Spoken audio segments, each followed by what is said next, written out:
YCP నేత, గుడివాడ నియోజకవర్గం మాజీ శాసనసభ్యులు, మాజీ మంత్రి కొడాలి నానికి విశాఖపట్నం 3 టౌన్ పోలీసులు నోటీసులు సర్వ్ చేశారు. ఖచ్చితంగా విశాఖపట్నం 3 టౌన్ పోలీస్ స్టేషన్కు విచారణకు హాజరు కావాలని చెప్పేసి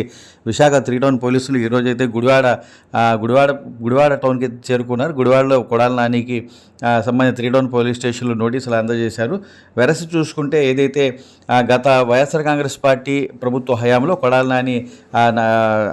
ప్రస్తుత ముఖ్యమంత్రి నారా చంద్రబాబు నాయుడు, అలాగే నారా చంద్రబాబు నాయుడు కుటుంబీకులు ఎవరైతే ఉన్నారో ఆ కుటుంబీకులపై కావచ్చు, నారా చంద్రబాబు నాయుడు తనయుడు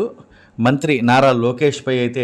మాజీ మంత్రి కొడాలి నాని గతంలో ఏదైతే చాలా భారీ స్థాయిలో వాళ్ళపై విరుచుకుపడేవారు, అలాగే వాళ్ళ అసభ్యకర పదజాలంతో దూషించడం, ఇష్టానుసారంగా వ్యాఖ్యలు చేయడం. ఈ నెపంలో విశాఖలోని ఏయూ యూనివర్సిటీకి చెందిన అంజనా ప్రభ అనే ఒక విద్యార్థిని ఈ ఏదైతే కొడాలి నాని చేసిన వ్యాఖ్యలు కావచ్చు, కొడాలి నానికి సంబంధించిన వ్యవహారంలో ఆమె తీవ్రమైన మనోవేదనకు గురైంది, మనస్తాపం చెందింది, తీవ్రమైన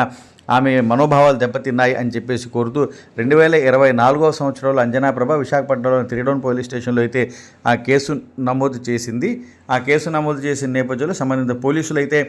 under section 353 class 2, 352 351 class 4, 196 class 1, BNS